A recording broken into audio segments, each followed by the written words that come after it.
So మనకి drink మొత్తం lock అయిపోయిన తర్వాత ఇలా ఉందన్నమాట. ఇది రెడీ అయిపోయింది అని అనుకుంటున్నారు, ఇంకా రెడీ అవ్వలేదంట. దీన్ని మొత్తం మళ్ళీ ఇంకొకసారి చెక్ చేస్తారు. ఏంటి అంటే ఇక్కడ లైట్ లో ఇలా పెట్టి మొత్తం నలకలు ఉన్నాయా లేదా అని చెప్పేసి ఇక్కడ పాస్ అయిన తర్వాత మాత్రమే ఇది మార్కెట్ లోకి వెళ్ళడానికి ఎలిజిబుల్ అవుతుంది.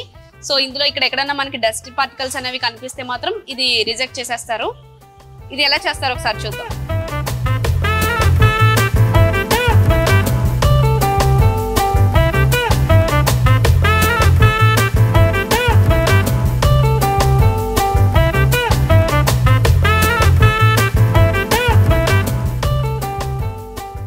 సో మనకి నెక్స్ట్ స్టెప్ వచ్చేసరికి సీలింగ్ అనమాట. అంటే మళ్ళీ మనం ఈ గోలీ సోడా కొట్టినప్పుడు ఇక్కడ డస్ట్ ఏది పట్టకుండా మనకి పైన ఇలా కవర్ వేసారు కదా, ఇది ఈ ప్లేస్ లోకి ఇలా పర్ఫెక్ట్ గా రావాలి అని అంటే మనకి మామూలుగా హీట్ చేస్తే ఇది ఇలా దగ్గరికి ముడిచిపోతుంది. కానీ ఇది ఇలా ఉంటే దీన్ని హోల్ ని కవర్ చేయదు, పైగా అంత అందంగా కూడా ఉండదు. కాబట్టి మళ్ళీ దీనికి ఇంకొకటి ఇలాగా పాయింట్ షేప్ లో ఉన్నది పెట్టి దీన్ని ఇప్పుడు వేడి చేస్తే ఇది ఈ షేప్ లోకి వచ్చి పర్ఫెక్ట్ గా ఉంటుంది. దీంట్లోకి ఎట్టి పరిస్థితుల్లోనూ ఇంకా మీకు డస్ట్ అన్నది మీరు ఈ గోలీ సోడా దాంట్లో చూడరు.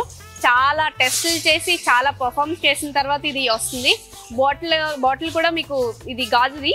మనం ఇప్పటి వరకు గాజు పద్ధతి చూసాం. గాజు పద్ధతి కానీ బాటిల్ కూడా టేస్ట్ కానీ అలాగే దీంట్లో వాడే ఫార్ములా కానీ మొత్తం అంతా ఒకటే ప్రొసీజర్ లో ఉంటుంది. మరి టేస్ట్ ఎలా ఉంటుందో ఒకసారి చూద్దాం. రెండింటికి డిఫరెన్స్ ఏమైనా ఉందా లేదు అంటే డిఫరెంట్ టేస్ట్ లో ఉంటాయి అని చెప్పి చూద్దాం.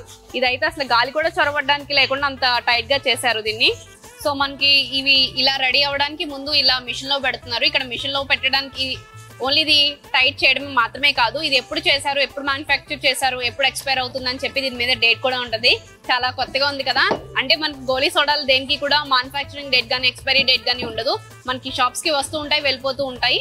సో ఇక్కడ మనకి ఈ మిషన్ ద్వారా బయటకి వస్తూ ఉన్నాయి. ఇటువైపు ఒకసారి చూద్దాం. సో మనకి ఇది ఇలా రావాలి అంటే ఈ షేప్ మనకి ఇలా వేడి ఒక మిషన్ లో పెడతారనమాట. ఈ మిషన్ లో పెట్టడం వల్ల ఇది ఈ షేప్ లో రావడం మాత్రమే కాదు, మనకి ఇటుపక్కన ఒక బార్కోడ్ మిషన్ లాంటిది ఉంది. అంటే manufacturing date and expiry date వేస్తూ ఉంటుంది అనమాట ఆ మిషన్. మనకి గోలీ సోడాల్లో ఇప్పటి వరకు మనం ఎక్కడ చూసి ఉన్నాం కదా, ఓన్లీ డ్రింక్ బాటిల్స్ కి ఉంటుంది మ్యానుఫ్యాక్చరింగ్ డేట్ అనేది.